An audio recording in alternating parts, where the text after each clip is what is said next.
Sino sa mga artistang ito ang literal na shining brightly with their gold and diamonds? Nako, manood ka. Dahil pag-uusapan natin ang top 5 biggest collector ng mga alahas. Nako, yung mga presyo nito pwede ka na magpatayo ng mansyon. At yung number 1, aabot yung presyo ng koleksyon niya ng bilyon. Number 5, Annabel Rama. Worth ng koleksyon niya, 320 million pesos. Pansin mo ba? Every time na lumalabas sa TV itong si Annabel Rama, haba, punong-puno ng diamonds yung kanyang leeg at tenga. Paano ba naman kasi kilala siya na isa sa mga biggest collectors ng mga alahas? Pero bago pa niya mabuo ang kanyang napakaraming koleksyon, ang kwento ni Annabel Rama, yung una daw niyang alahas na binili noon ay simpleng singsing lang na gold. Pero eventually, binenta niya din daw ito noon ng 10,000 pesos. Doon daw nagsimula yung obsession niya sa pangongolekta ng mga alahas. Dito na din pumasok yung pagbebenta niya. Kasi sabi niya, ayaw niya lang daw mangolekta. Gusto niya din kumita. Ang sabi pa ni Annabel Rama, sinabi ko naman sa kanya bago ako nakatikim ng alahas, dumaan ako sa butas ng karayom. Kasi dream ko talaga nung araw pa na magkaroon ako ng tunay na alahas. Kasi nung dalaga pa ako, puro fake ang sinusuot ko. So pangarap ko talaga magkaroon ng tunay. Kaya nung nagkapera ako, bumibili na ako ng jewelry for investment. Eto pa, meron pang isang video na kumakalat noon na makikita na nakalapag ang napakaraming alahas ni Annabel Rama na tila binibentahan niya si Jinky Pacquiao sa bahay nila sa Jansan.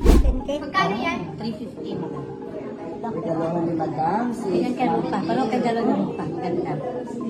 Sobrang ganda. Number 4, Kris Aquino. Worth ng collection niya ng jewelries, 440 million pesos. Alam mo ba itong si Kris Aquino, bukod sa certified crazy rich Asian, isa rin siyang certified jewelry lover. Naalala mo pa ba yung alas na suot-suot niya? Noong world premiere ng Crazy Rich Asian, pwede mo nang pang-franchise yan ng isang gasoline station. Dahil yung diamond necklace na iyon na may huge yellow sapphire earrings, ang presyo nun, 9 million pesos. At alam mo ba na fun fact pa about sa kanya, na ginagawa niya daw ang mga jewelry o alahas bilang coping mechanism every time na nai-stress siya o napapagod sa trabaho. Sana all, no, napagod ka sa trabaho, bili ka lang ng milyong-milyong alahas and then okay ka na. Sana all. Ang isang halimbawa nito ay noong bumili siya ng singsing na worth 2.4 million pesos para lang daw i-cure ang kanyang pagka-heartbreak. Grabe, no? At dahil sa sobrang hilig niya sa alahas noon, pumalat pa nga ang fake news simula noong 2016 na galing daw ito sa dating First Lady na si Imelda Marcos.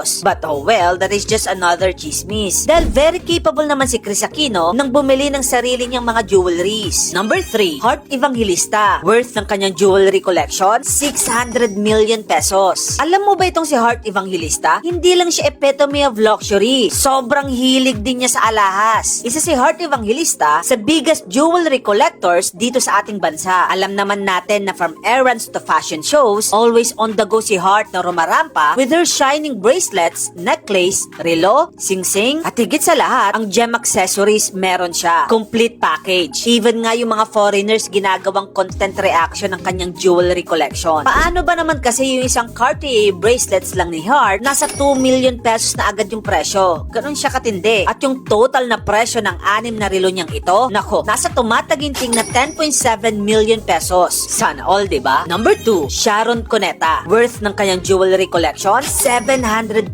million pesos. Alam mo ba itong si megastar Sharon Cuneta ay isang mega jewelry collector? Hindi man halata pero nako, wag kayo. Ang hidden gem ni Madam Sharon ay hindi biro. Hindi man siya pala post ng kanyang mga alahas, pero ang low-key na revelations ay yung pamimigay niya ng mga alahas sa kanyang mga kapwa celebrities gaya nung pabirong inarbor na bracelet ni Vice Ganda na ikinaloka ng lahat dahil ibinigay niya ito nang walang pag-aalinlangan. Naalala ko nga sobrang lokang-loka si Vice Ganda noon. Ito pa, meron pa nung nagbigay siya ng singsing kay Regine Velasquez na ayon sa balita noon, ang presyo daw nito ay 2.6 million pesos. O, diba? Sobrang bongga ni Mega. At ito pa, finally, nag-post rin siya ng kanyang vault of jewelry collections sa kanyang Instagram noon. Maliban dyan, napakarami din niyang koleksyon ng mga mamahaling relo. From vintage to classic to very hard to find pieces na talaga naman yung presyo nito ay aabot sa 50 million pesos. Number 1, Gretchen Barreto. Ang worth ng kanyang jewelry collection, 1.2 billion pesos. Kilala natin si Gretchen Barreto or Madam Greta for short na may limousine, yate at helicopter. Pero ang hindi mo alam, si Gretchen Barreto din ang may pinakamaraming koleksyon ng mamahaling alahas dito sa Pilipinas. We're talking about celebrities ha. Actually, yung pinaka-recent niyang suot na alahas ngayong taon, naku, talagang lumevel up. Kasi yung pearl necklace lang na ito, ang presyo nito ay nasa 2.8 million pesos lang naman. Samantalang itong suot niyang Bulgari necklace na ito, ang presyo nito ay 55 million pesos. Imagine 55 million pesos. And take note ha, itong si Gretchen Barreto, usually yung mga sinusuot niya sa kanya talaga, binili niya yon at hindi lang nililend o pinapahiram ng mga brands para i-promote yung alahas. Tapos ito pa, may mga lumabas din na balita noon na sinabi daw mismo ng friend ni Gretchen Barreto na yung ilang mga alahas daw ni Gretchen ay pwede mo nang ipambili ng condo unit. At sinabi ng friend ni Gretchen na yon, ang price reveal na kung saan ang presyo nito ay 75